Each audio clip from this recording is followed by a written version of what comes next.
Hey everybody, thanks for tuning in. We are the Professors DuBois, and today we are going to be learning about isotopes and average atomic mass. You ready to get started? Let's get started. All right, let's do it. It's going to be a good one. So let's talk about isotopes first. The definition of an isotope is an element that has different masses, and this is because there are different numbers of neutrons in that atom. So the number of neutrons can change. Now, we've got some examples down at the bottom. You can see the boron 10 and 11. So what we have is two isotopes of boron. It isn't like one is an isotope and one is boron. They're both isotopes. So boron 10, if I go to my periodic table, the atomic number is 5. So I know there's 5 protons, so there must be 5 neutrons in boron 10, and there must be 6 neutrons in boron 11, because remember, the number of protons cannot change. If the protons change, we change the whole element. Why don't you talk about hydrogen in those 3 isotopes? All right. Hydrogen has 3 different isotopes. Most of them are called protium. Now protium, and now remember, a hydrogen has the atomic number of 1, so it has 1 proton. If it only has a mass number of 1, that means that's all it is. It's just a proton. There are no neutrons in protium, and that is by far the most abundant isotope is protium. Over 99% is that. We also have deuterium and tritium. And deuterium has 1 neutron, right? Because if the whole mass number is 2, we have 1 proton, 1 neutron. And then tritium is just a very small amount of tritium in naturally occurring, and that has 2 neutrons, so much heavier. So we can calculate an abundance of these different isotopes because these isotopes are always in set amounts. So if you take a sample of just pure carbon, you're going to have isotopes of carbon 12, isotopes of carbon 14, and they're going to be in set amounts. And we can calculate this percent abundance by taking the number of atoms of a given isotope over the total number of atoms of all the isotopes. So if I had 100 atoms of carbon and 80 of them were carbon 12, I would take 80 divided by 100 times 100. 100. Yeah, we have We should have times 100% here. So let me just put that in because that's confusing. Times 100. Must have lost it. Times 100%. Nice. Good fix. Good fix. We saved it. All right. All right, average atomic mass or average atomic weight. If you look on your periodic table, you will see masses underneath. So if you see the picture on the bottom there, that's from the periodic table. It's just 1 cell. So hydrogen has an atomic number of 1 up on top, but the lower number, the 1.008, is the mass. Now that is an average mass of all of those isotopes that we talked about, protium, deuterium, and tritium.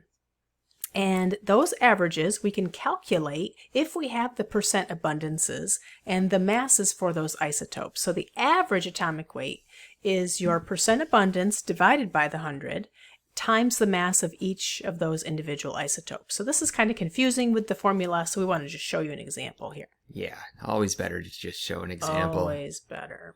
So here's a practical problem. We've got chlorine, and we have a percent abundance of one of the isotopes, the chlorine 35, and the chlorine 37, they didn't give us the percent abundance. So the first problem right there is finding the percent abundance of the chlorine 37. Now this can be done simply because there are only 2 isotopes, so the total percent abundance must be 100%.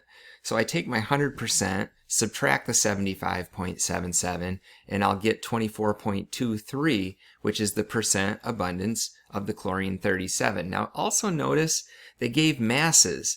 So if sometimes they do, you'll have a problem and they have the chlorine 35 is 34.969. So I would use that in my calculation. If you don't have an actual mass, use the 35. Use the mass number.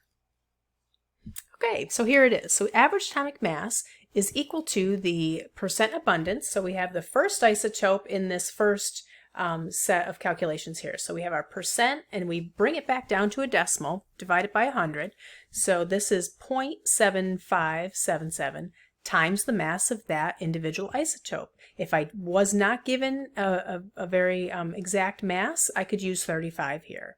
Plus the next isotope, which is 24.23 divided by 100 times the mass of that individual isotope. If I had more isotopes, I would just keep going and add another set of calculations here with that percent plus the or times the mass of that individual isotope. So each of the isotopes is listed here, and you add them all together. So the contribution from the first isotope is here, the contribution of the second isotope is here. Add them together, you get the average mass. Now, does this make sense? So I calculated out 35.45. Well, the average between the two isotopes, chlorine 35 and 37, has to be in between those two masses. So I know that my answer has to be in between the two. It is. Okay, so that's great. But also, I can look at the percent abundances and say that my chlorine 35, there's more chlorine 35s than chlorine 37s, so my answer should be closer to 35. And it is. And this is a great thing to do. Always make sure when calculating an average atomic mass, always make sure the answer makes sense. You can catch a lot of mistakes just by analyzing your result. All right, so we want you to give this one a try. So duboisium, that's not a real element yet.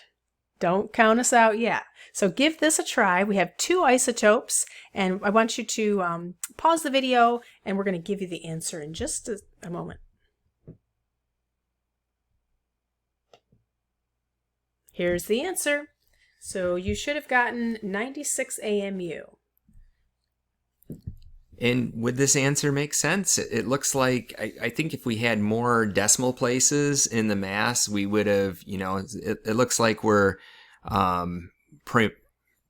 primarily the 97, so it would be a little closer to 97. If we went out more decimal places, I bet this would be like a 96 point, big number. Something. Yeah, 5, something. I don't know. But, right, but this is the answer to the correct number of significant figures. Absolutely. So you have to go back to that.